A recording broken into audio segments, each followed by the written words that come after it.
Hamdan wa syukurillah, salatu wa salaman ala rasulillah. Asyhadu an la ilaha illallah wahdahu la syarika lah, wa asyhadu anna Muhammadan abduhu wa rasuluh.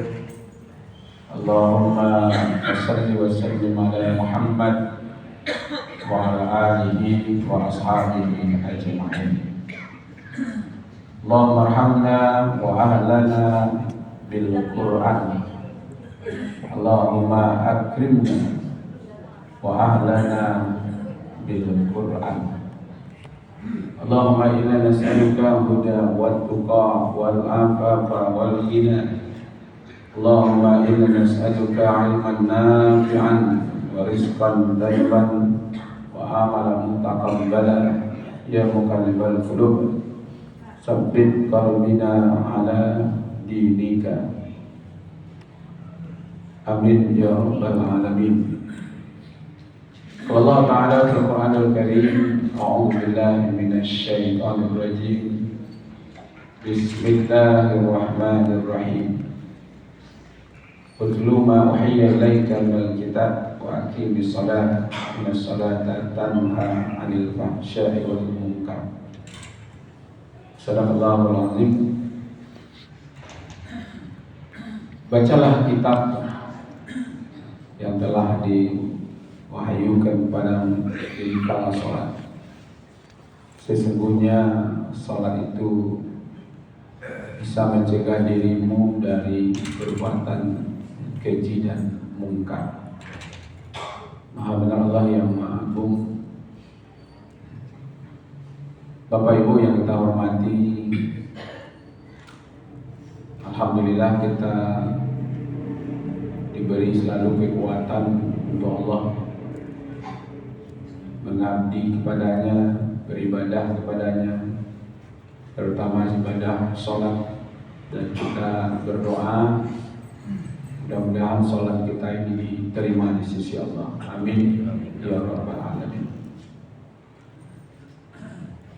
Satu-satunya ibadah Bapak Ibu yang langsung diterima dengan menembus 7 lapis langit sampai ke Sidratul Muntaha, ke Mustawa, itu adalah ibadah sholat. Kalau puasa besok itu diterima di Madinah melalui malaikat Jibril. Ya ayyuhalladzina amanu kutiba alaikumusiyam. Padahal ini ibadah besar juga. Ibadah zakat diterima di Madinah tahun ketiga. Haji diterima di Madinah di tahun ke-6 Hijriah. Dan banyak lagi perintah-perintah yang lain itu diterima di bumi. Tapi sholat diterima langsung menembus 7 lapis langit. Antara satu langit dengan langit yang lain, Bapak Ibu, ini yang kita nampak sekarang ini ya. Apakah galaksi, matahari, bulan, segala macam itu baru berada di kolong langit yang pertama. Antara langit pertama dan kedua itu seperti kelereng saja Pak ya, kalau dibandingkan itulah kekuasaan Allah menembus 7 lapis ke atasnya. Itu tandanya ibadah sholat itu adalah satu ibadah yang mulia, yang bisa juga membawa diri kita, orang yang sholat itu menjadi orang yang mulia. Aqrabu ma yakun al-'abdu birrabbihi wa huwa sajid fa'aksiru doa, kata Rasulullah dari hadis riwayatkan oleh Imam Muslim. Satu-satunya posisi yang paling dekat seorang hamba dengan penciptanya, kita dengan Allah, adalah pada waktu sujud. Nah, sujud itu ada di dalam sholat. Jadi ketika kita sujud, itulah waktu yang terbaik, terdekat bersama Allah. Fa'aksiru doa, berbanyak berdoa. Ya. Kalau banyak sujud, banyak doa. Maka itu Bapak Ibu, sujudnya ke bumi, tapi derajatnya sampai ke langit yang ke-7. Jadi semakin kita rendahkan diri kita, semakin dinaikkan. Semakin kita naikkan diri kita, semakin diturunkan. Ketika Bapak Ibu tundukkan kita ini, ya, profesor itu kan di sini Pak, di kepala ini kan. Itu selalu bacikan yang ibu biar saya baca. Kok kare Pak, ya kare. Makanya kalau kare kepala itu dia mau lebih biasa sini. Anakku kare kepala, kalau udah kare, udah kepala mau onde-onde mau itu. Ya kan? Profesor, doktor, insinyur, apalagi itu pejabat, termasuk penjahat juga Pak. Ya kan? Nah ini yang hebat di sini ini, lalu ditaruh di bumi, ya, ditaruh di bumi dan sejajar dengan ampu kaki kita. Ketika Bapak Ibu kita sujud kan, ini ditaruh di lantai, lalu kaki kita berdiri kan, ampu kaki kita itu sejajar, ya kan? Kece orang Minang kalau tak kola ampu kaki masih ada harga orang. Itu dia. Ketika ibu bapak kita sudah menghinakan diri kita di hadapan Allah, maka pada waktu itulah derajat kita sampai, ya, menembus 7 lapis langit. Ya kan? Jadi sebenarnya kita merendahkan diri tapi mengangkat derajat. Tapi kalau bapak angkat derajat, bapak kan turun kayak gitu. Itu Firaun gara-gara mengangkat derajat dari manusia menjadi Tuhan, ditenggelamkan, tidak turun lagi Pak, ditenggelamkan. Makanya sampai hari ini belum ada orang yang berminat, baik orang Islam ataupun orang yang tidak Islam, yang terkagum-kagum dengan Fir'aun. Itu dikasihnya nama anak cucunya Fir'aun. Ada dalam apa? Datanglah besok awak ke akikah Ustaz, cucu pertama laki-laki Ustaz. Siapa nama itu? Fir'aun. Ada pernah sudah yang boleh Pak. Padahal Fir'aun penguasa dunia yang paling populer Pak, ya kan? Tak terangkat derajatnya, justru turun, ya kan? Sehingga berhadapan langsung naik, ya kan? Menembus langit pertama, langit kedua, ketiga, keempat. Nanti ada ketemu dengan Nabi Adam, ketika Nabi Yahya, Nabi Isa, ketemu dengan Nabi Yusuf juga, ketemu nanti Nabi Musa, sampailah nanti bertemu di langit ke-7 itu Nabi Ibrahim. Reuni itu Pak, ya kan? Baru setelah pengalaman ditimba di pertemuan ini Bapak Ibu, mungkin selama ini tidak kita bahas ya. Apa yang terjadi ketika Nabi Muhammad bertemu dengan Nabi Adam? Terus say hello saja, hello Adam gitu.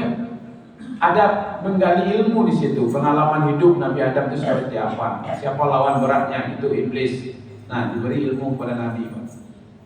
Nanti ketemu dengan Nabi Isa, apa lawan beratnya, ya kan? Bagaimana dengan Nabi Yusuf? Diberitahu juga lawan terberat Nabi Yusuf siapa? Saudara Zulekha.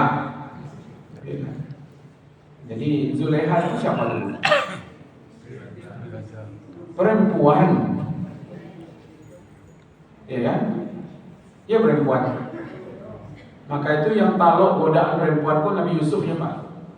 Aku tidak bisa Nabi Yusuf itu, aku tidak kata lo. Maka itu jangan jadi wanita penggoda ibu-ibu, ya kan? Jangan menjadi wanita penggoda. Itu ditimba ilmu itu Pak. Sampai nanti Nabi Ibrahim. Setelah banyak ilmu ditambah pengalaman-pengalaman senior-senior yang ada ini, ya kan?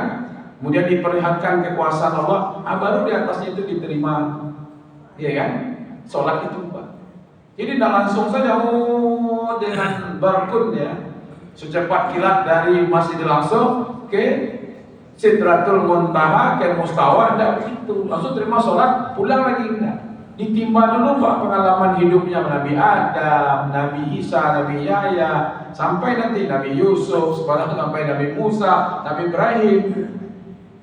Ya kan? Setelah itu baru berdialog dengan Allah. Baru Pak diperlihat dulu kekuasaan Allah. Dari Allah yang berkuasa ini yang memerintahkan untuk pelaksanaan sholat. Tanda cinta dan kasih sayangnya Allah itu diberi modal gitu. Walaupun 50 menjadi 5, tapi nilainya tetap sama kan? Nah itu dia Pak. Kalau ingin dekat dengan Allah, ada hanya di dalam sholat. Jadi kan, maka kita bapak-bapak, ibu-ibu, perhatikan betul kepada sholat itu yang pertama. Yang kedua, bapak ibu, karena ini ibadah yang akbar, yang besar, yang mulia, yang dahsyat, yang langsung diterima Pak, tidak dari kantor lurah aku perintah aku. Ya, tidak dari Pak Camat ya, tidak dari apa Termul apa namanya? Betul Termul. Ternak Mulyono. Bukan dari Prabowo Pak, dari langit. Pak ini ketujuh lagi, ya kan? Makanya Bapak Ibu, siapa yang meremehkan sholat ini, ya, umpamanya Bapak boleh nanti, kan sudah populer ya, populer sekali siapa yang meremehkan sholat, ya, umpamanya lalai-lalai sholatnya, apa ancamannya Pak? Bukan dia sholat Pak, dia lalai. Lalai-lalai itu mengakhirkan waktunya. Kemudian melalang buana pikirnya kemana-mana, tidak peduli dengan hakikat sholat itu lalai, maka ancamannya wailul. Bukan orang tidak sholat, orang sholat tapi lalai. Wailul lil musholin, karena sholat itu ibadah besar, lalu dia lalai-lalaikan. Bekola sawat tarai, lalu lagi tanggung mah, ya kan? Karena jangan kau dulu rapek-rapeknya tari, ya kan? Padahal ibadahnya bukan dari manusia, dari bumi, tapi di atas lagi langit. Itu satu. Kalau dia malah malas faedan, lainnya sholat, cuman mari artinya untuk melaksanakan sholat. Apa ancamannya begitu? Baca surat An-Nisa, surat yang keempat. Wa iza qamu ila sholati qamu kusala. Ancamannya munafik.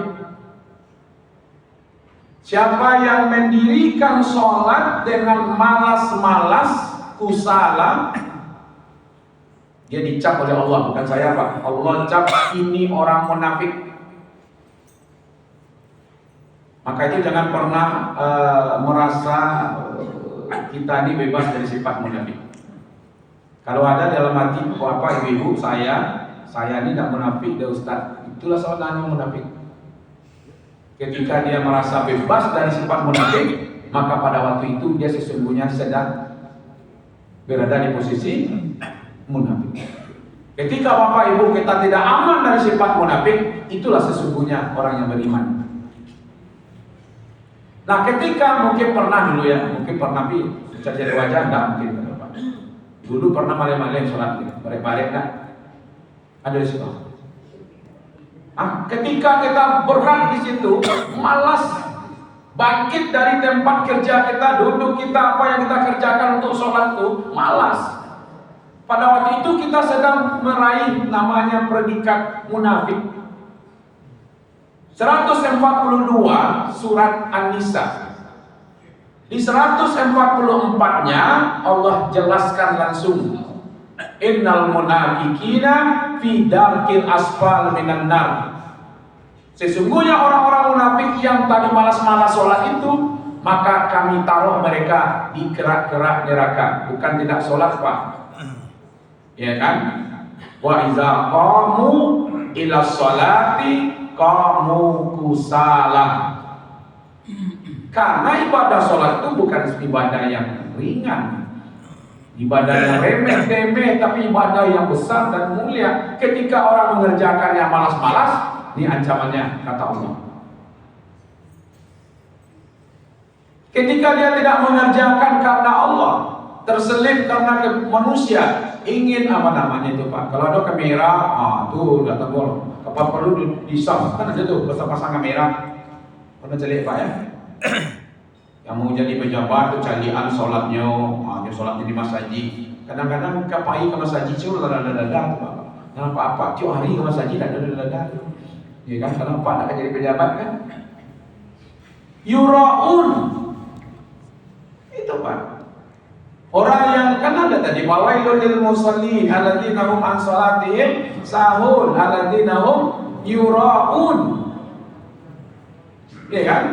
Yang ria, kalau di ayat yang lain itu dinyatakan bahwa yuraunan nas wa la yazkurullaha illa qalila.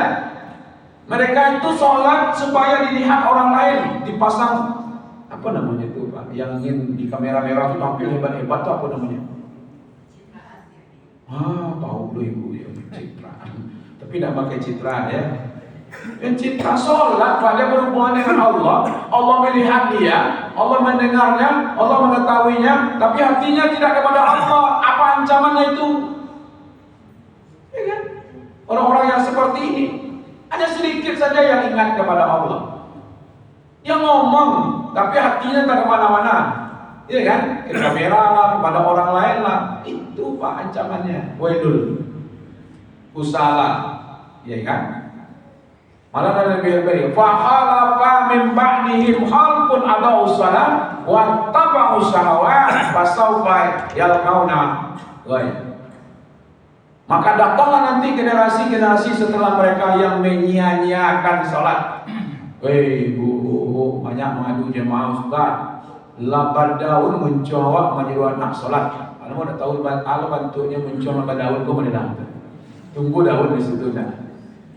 Laninya awak dia apa namanya kok bagi kalang awak dia nak kau menyuruh solat bagi apa yang bagi kalang kabui akan ada nanti Bapak Ibu kalau seandainya orang tuanya solatnya malas nganggap enteng saja kemudian ria tidak peduli dengan waktu solat generasi berikutnya anak cucunya nanti akan menjadi Pak ya kan yang menganggap remeh sholatnya itu Pak. Nabi Ibrahim pernah tak Allahumma ja'alni muqima sholat wa min dzurriyyati. Nabi Ibrahim berdoa, ya Allah jadikanlah aku orang yang kokoh mendirikan sholat dan jadikan anak keturunanku kokoh mendirikan sholat. Bapak boleh baca ke bawah. Ibrahim punya istri dua. Dari istri kedua lahir anak pertama, dari istri pertama lahir anak kedua. Ada Ismail, ada Ishak. Dari Ishak nanti ada Yakub. Berarti apa bagi Ibrahim? Yakub, cucu. Dari Yakub nanti lahir Yusuf. Dari Yusuf, tidak sebut ke bawah. Tapi ada anak Nabi Ibrahim tadi, ya, anak Nabi Yakub ada Lewi. Lewi nanti ada turun ke bawah ada Musa.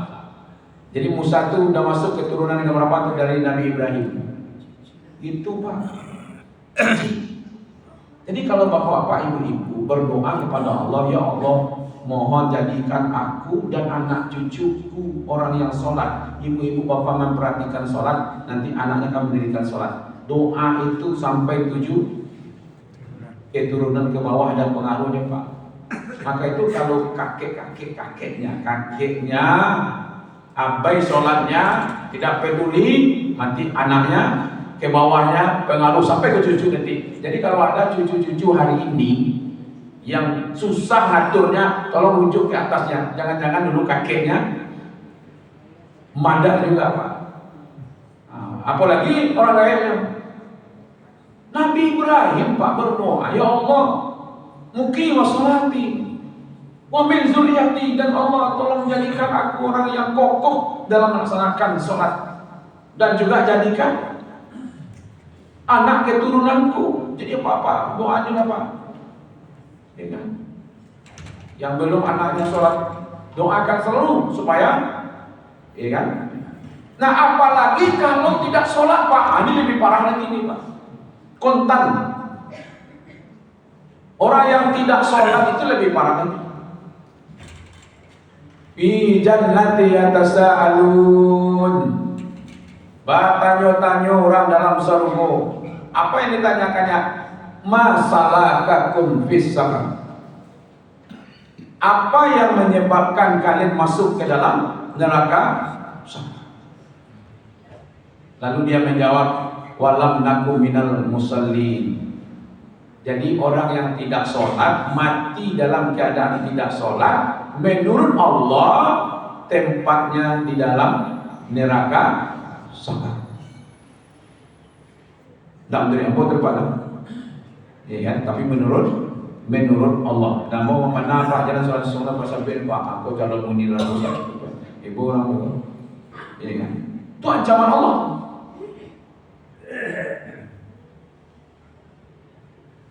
Kalau ada di halaman muka kok Pak, mau maaf, di halaman parkir Pak, Ambo KB, apa binatang yang paling sakit siapa itu?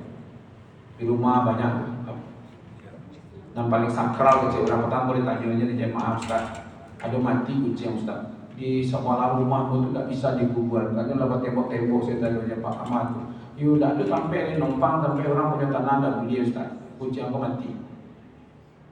Ambo camih Ustaz, ambo bungkui saya itu bocah masuk saya ke tong sampah lah Ustaz. Mudah-mudahan nanti di tempat sampah itu ini laku buah Ustaz. Tapi ada kekhawatiran Pak. Makanya kalau kucing itu terlintas orang, tabrak, apa yang dikerjakan orang? Hah? Wah itu mana keyakinannya kan? Dia turun, kalau dia mati kucing itu, kaknya singletnya tak. Atau dia bungkui, dia cari sampai membuat barang hebatnya Pak. Kalau orang yang tak tabrak, dia lari yang kamu tak ada Pak.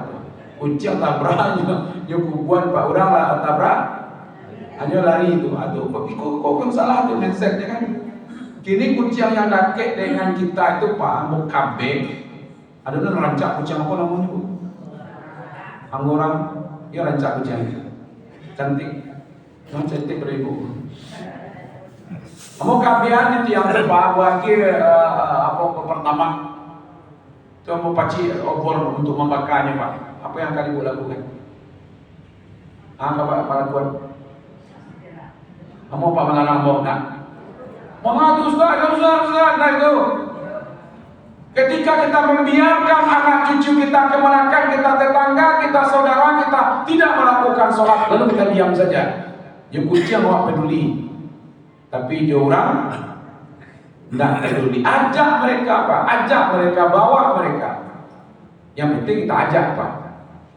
Karena jelas masalah kakum fis saqar. Apa yang menyebabkan kamu masuk ke dalam neraka saqar?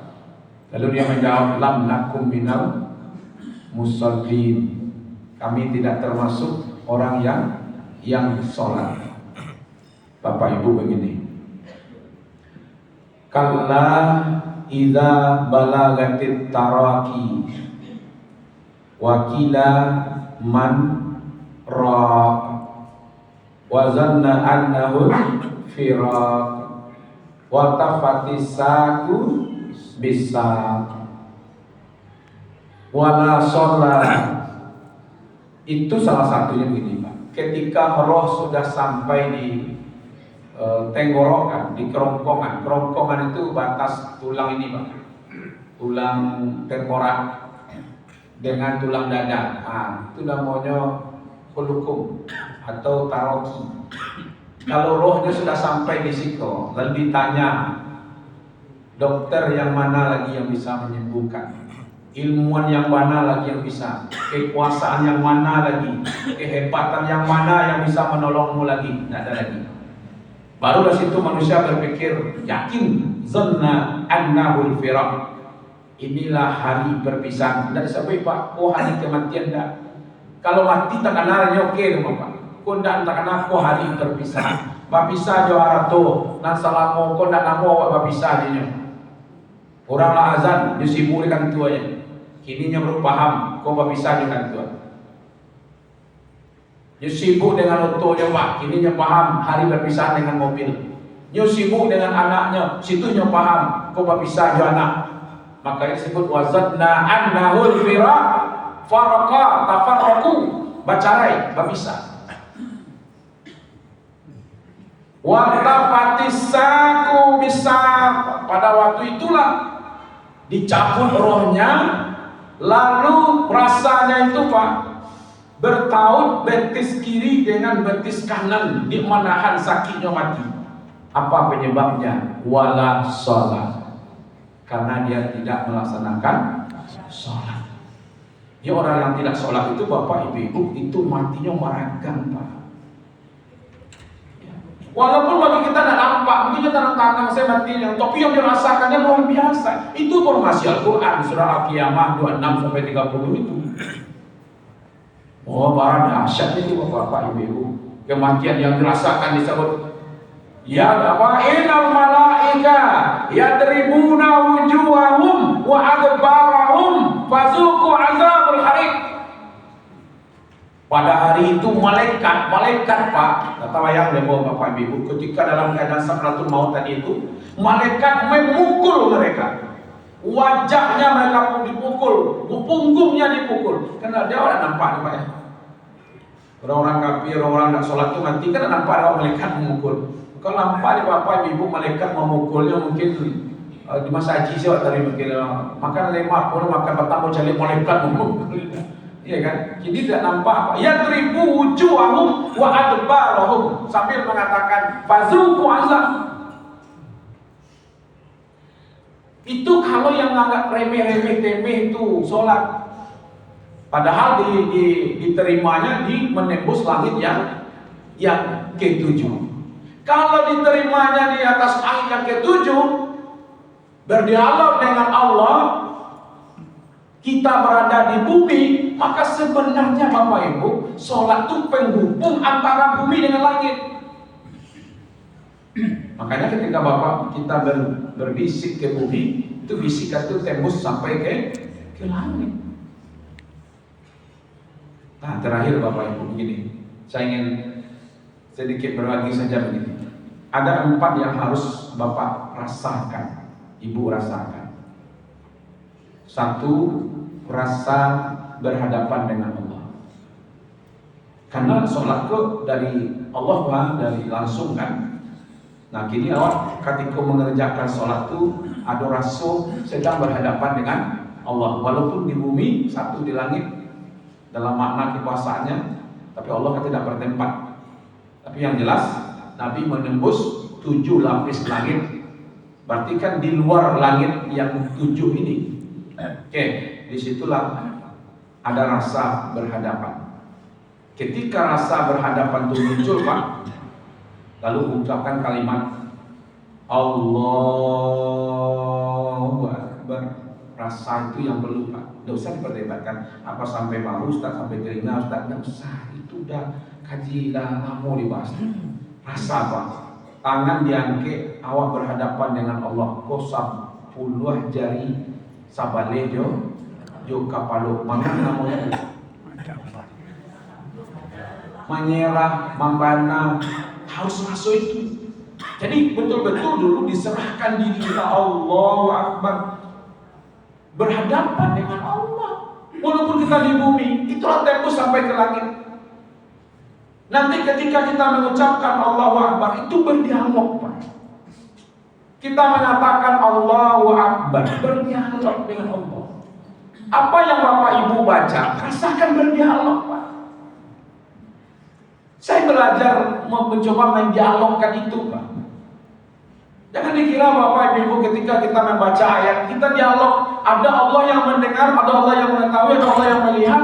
Didengar oleh Allah bacaan saya itu, maka bacaan itu saya peruntukkan dialognya dengan Allah. Qad aflahal mu'minun, itu yang saya ngomongkan kepada Allah. Ya Allah, beruntunglah orang-orang yang beriman. Siapa itu? Alladzina hum fi sholatihim khashi'un. Apa yang saya baca itu saya cobaan untuk mengatakan berdialog dengan Allah. Nggak ngomong sendiri Pak. Ada momen-momen tertentu nanti dijawab langsung oleh Allah. Alhamdulillahi Rabbil Alamin. Apa jawab Allah? Hamdani abdi, hambaku memujiku. Maka itu bapak-bapak, ibu-ibu, tolong dipahami bacaan sholat mulai dari Allahu Akbar sampai Assalamualaikum. Apa makna sesungguhnya di situ? Tadaburi bacaan sholat supaya bisa berdialog. Ya kan? Orang kuliah jauh-jauh sampai ke Amerika, Eropa, apa bisa masa mentadaburi bacaan sholat nak doakan itu. Kalau lalu bapak ibu mentadaburi, datanglah carilah ustaznya. Kalau ingin gratis datang ke tempat aku. Kau disebalik kau ni, nak ambil iya ke depan. Lalu ujung tua, tadi bypass atau Sabadul Basnas, ada rumah makan celok masuk di situ. Ada pondok mewah, pondoknya 2,5 miliar saya bangun di situ. Itu tampil tadabur dan itu gratis, datanglah.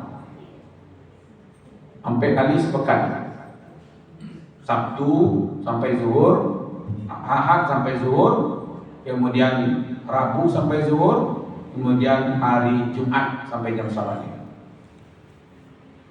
Kalau malu, adalah malu bapak ibu lapor kamu.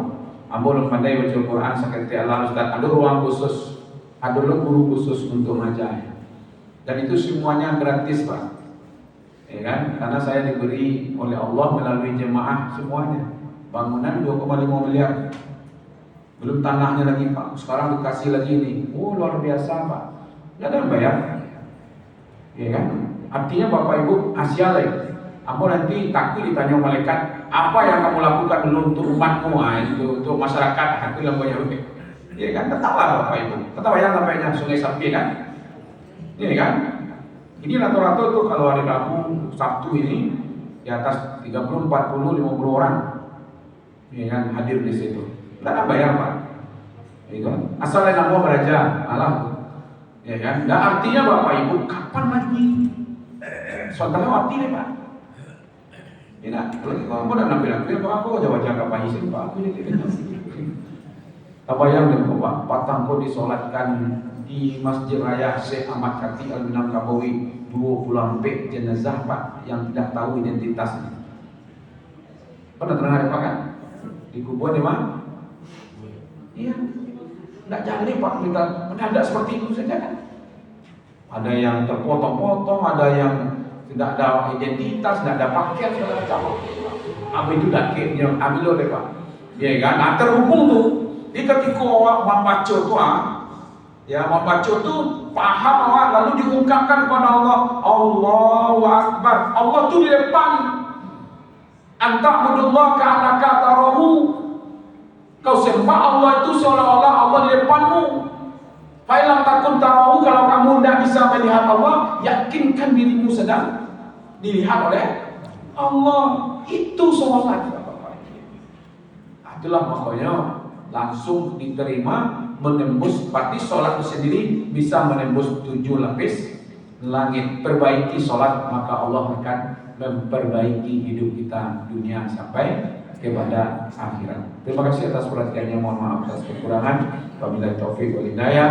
Wassalamualaikum warahmatullahi wabarakatuh.